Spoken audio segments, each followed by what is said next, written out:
IFL TV, proudly sponsored by Everlast, and you already know I'm always delighted to be joined by my good friend over in Texas, Regis Prograis.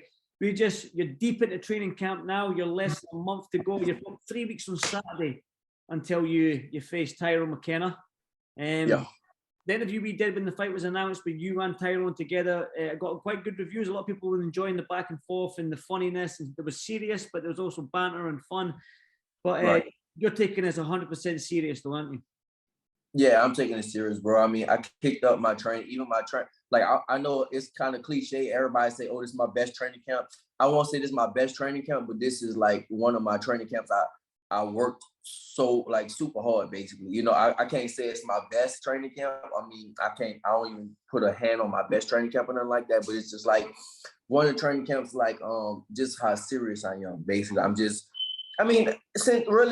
since it's just a little more serious. I kick it up every training camp. I kind of kick my seriousness up, and I just do more work. I always do more work. So, you know, really like my, you know, the last two fights, I kicked it up a little bit with training camp. But this fight, is kicked up just a notch, just a little more. It's just kicked up a notch more. So yeah, I'm definitely, you know, for sure taking it serious. Well, your last 2 fights were against Juan Hernandez and Ivan Redcash, and was it difficult to get up to for them fights because they were under the radar a little bit? There wasn't really much fanfare behind them. So was it difficult for you to get up into training camp to know that you're going into a tough fight? Was it difficult for them last 2 fights compared to this one? No, not really, bro. I mean, I got up for all of them, you know. I mean, for me, listen, I told you, Andrew, like my thing is to be a 2-time world champion. That's my goal. So my goal isn't a name. I don't have a name in mind. My goal is to have that belt again. That's what I want, you know. So it's not a name. I mean, TYRONE McKENNA for me is just an opponent. The last fight with Ivan Redcash, he was just an opponent. The dude Heraldez, he was just an opponent. I don't look at it like that. I look at it as I want to become a champion. Like I want to become a 2-time champion. So that's what I'm working towards. I'm not working, you know, I can't put for me when I do fight for the belt again, when they announce that, oh, I'll be fighting for the belt again, I can't start putting in the hard work then. Like for me, I'm putting in the hard work right now to lead up to that. So, you know, for me right now, everybody is just a name until I achieve my goal. If you beat Tyrone McKenna out in Dubai, could the world title be next for you? Do you believe? Yeah, it is gonna be next. They just named this eliminator, final eliminator. So it is gonna be next for sure.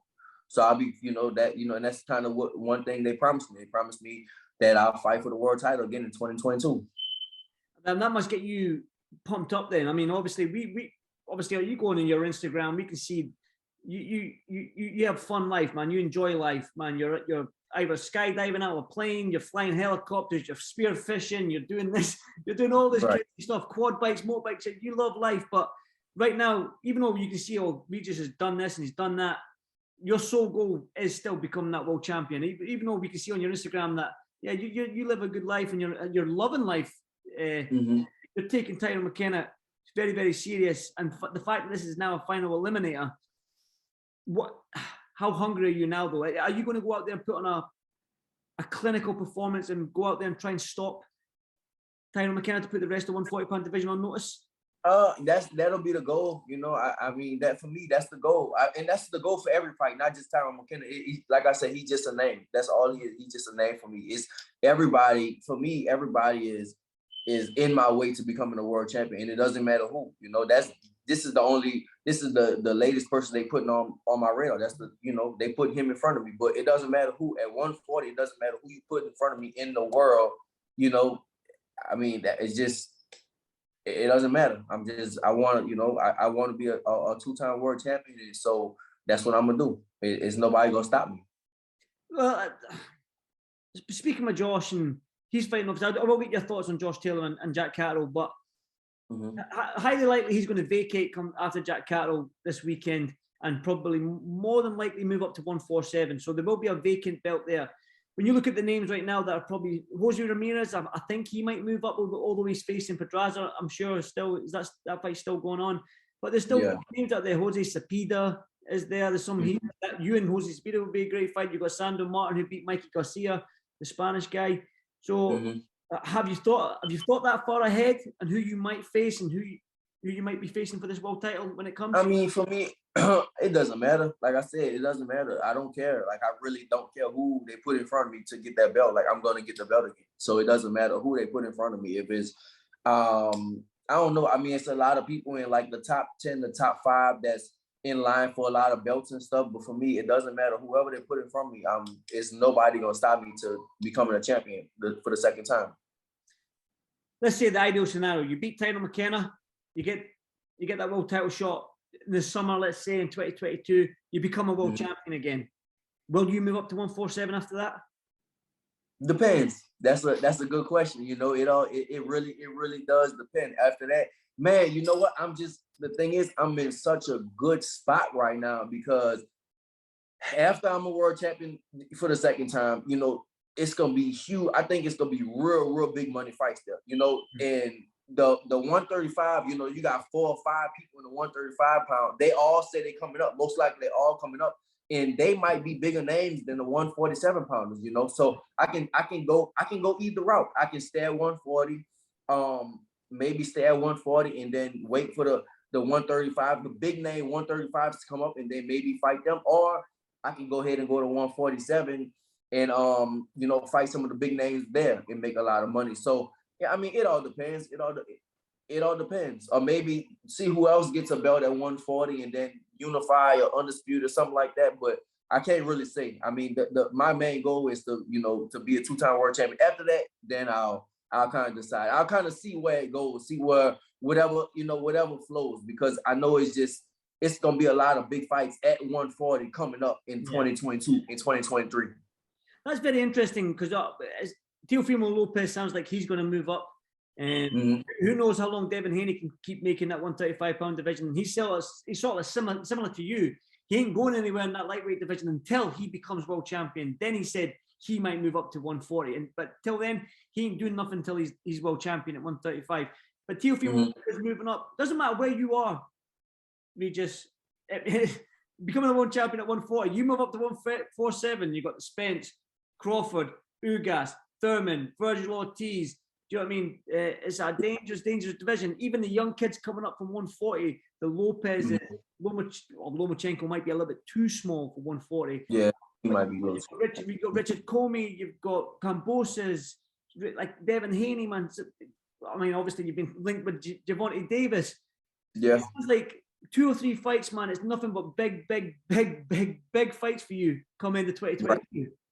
Exactly. That's why I'm like, I'm right in that perfect spot right now. I'm in the perfect space right now. So, you know, like I said, my main goal is to become a champion again. Of course, I mean, I can go to 147 right now and get some big fights, but personally, you know, I mean, this is something I want to do. I bet on myself, and I want to be a champion again at 140. And then after that, once I'm a champion again at 140, the ball will be back in my court, and then I can kind of, you know, say what I want to do, basically, you know. So, and then, you know, like I said, we'll see what happens. How do you feel when I rattled all their names? I rattled about 10 names off to you, man. All the guys at 146. I fight anybody, bro. I fight anybody, you know. But like I said, I want to be a world champion again. And then after that, you know, then it's gonna be just big money fights. Then I'll just choose all those names. Then I'll just be all right. Let's go to the drawing board. Let's lay all these names out and see which route, you know, see who we gonna pick, see which route we gonna go. Because all those names you name are big money fights, all of them, you know. So after that, you know, it just be like picking and choosing and see who is gonna make the most sense at the time. And then I guess I'll put my businessman hat on and, you know, then and pick and choose and see who I want to fight. But until then, I'm gonna be the fighter. I got my fighter hat on right now, and for me, the fighter hat is like, I don't care who you fight. I don't care who I fight to be a champion. I'll fight any of them. But then after I'm a champion, then I put my businessman hat on and say, all right, now let's see who we gonna fight. Let's pick and choose and see the biggest names we gonna fight and maximize the biggest opportunity. Maybe a silly question, this, but will you be up for welcoming Teofimo Lopez to 140? Of course. I'll definitely fight Teofimo, man. Listen, the crazy thing, bro, like, so I was in LA, right? I went to Mike Tyson had a Super Bowl party. So I was at Mike Tyson's house, and me and Teofimo hanging out the whole night, right? Me and Teofimo. I go to the gym, Guess who's in the gym? Jose Zepeda. He's in the gym. So it's like I'm around these guys all the time, and you know, you kind of sizing them up. And me and Teofimo, we've been around each other a few times now. So and every time me and Teofimo get around each other, it's not like we talk and then go like this. It's like we'll stay together like the whole night talking and playing around, talking and all that type of stuff. And you know, we was at the party, so of course we had, you know, we was just like at the party having fun. It was just like me, him, Ellie, and some of my friends, some of his friends, and we was just all together, just like chilling at the party and stuff like that. So, but yeah, I mean, even when we was there, Ellie was like, yeah, y'all might fight. And so we kind of looked at each other, had that little, it just wrestled around a little bit. You know, you kind of size each other up all the time. So you are around all these guys all the time, man. Well, that's good. That's interesting, man, because like I say, 2022 could be a massive year for you in terms of names. But again, I did want to get your thoughts on a former opponent for you. You've been linked with Josh Taylor. I think you and Josh Taylor will be linked for a long time until, do you know what I mean, for that fight? Because it was an epic fight of the year back in 2019 now. That's a long time ago. Damn. Seems like, yeah. Up, man. I can't remember any dates with this COVID shit, man. Right. Yeah, man. What a fight that was. And you've made it clear that you want that rematch. But Josh has got a tough fight ahead of him and another undefeated opponent in Jack Catterall. A fight that you'll probably be watching closely because you want to see where these belts are, where these belts end up. So quick thoughts on that fight itself, Josh against Jack Catterall.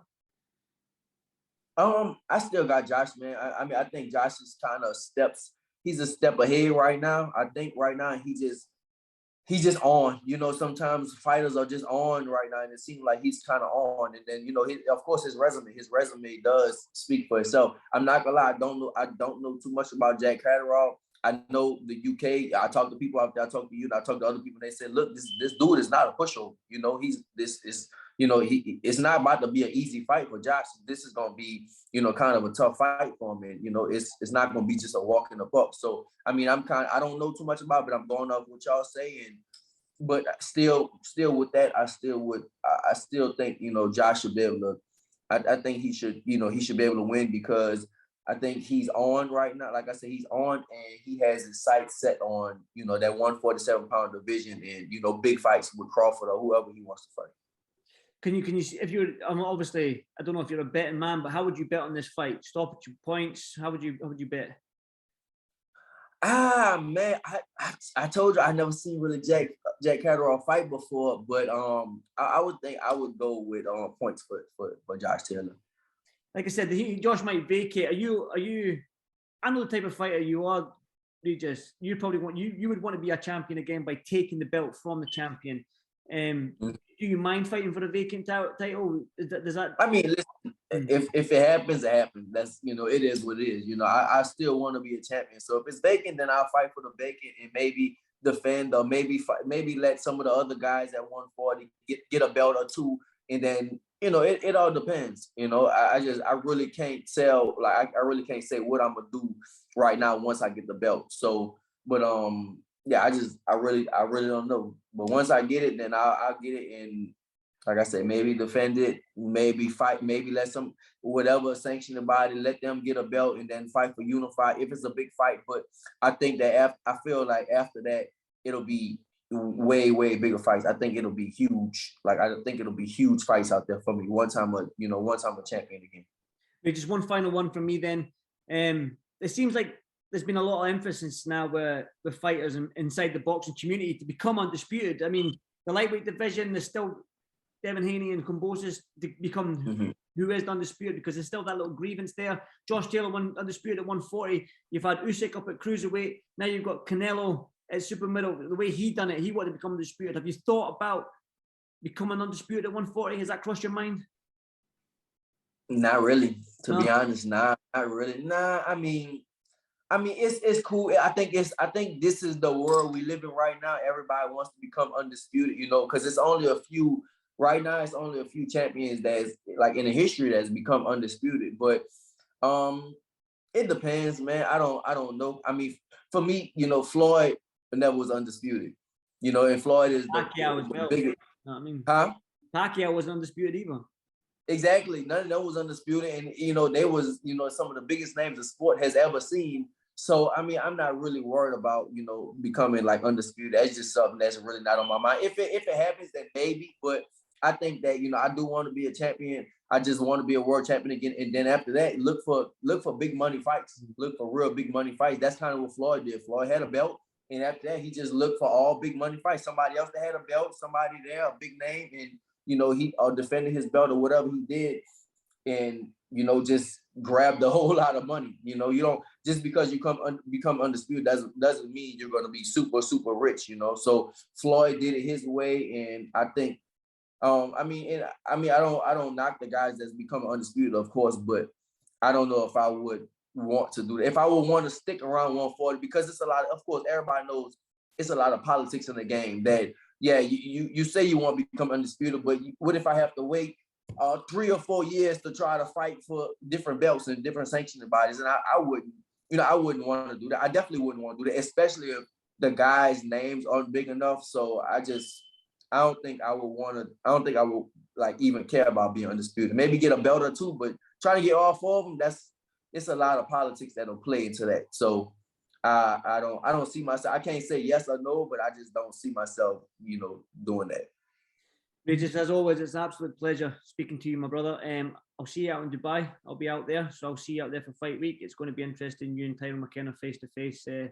I'm probably looking forward to the press conference in the way. Yeah, bro, we gonna have a fun press conference, bro. Hopefully, they don't. You know me, I'm kind of moody, so you know if I'm like down, I'm like I'm not gonna talk a lot of shit. But if I'm, you know, if I'm down, I'm not gonna talk a lot of shit. But if I'm like I got my energy right, then you know I can flow. I can start flowing and stuff like that. So hopefully, you know, I get some time to rest my brain and stuff, and then we can, you know, me and him can have a lot of fun at the press conference. Definitely. Hopefully that Dubai sunshine puts you in a good mood, man. I'm looking forward to it. Regis, yeah, I think you will, sure. Definitely, brother. Listen, good luck. I'll see you fight week, like I said, and listen, train hard in training camp. It's going to be a great fight. I'm looking forward to it. So until Dubai, have a good training camp, and I'll see you soon. All right, brother. See you. Thank see you, you in Dubai. All right.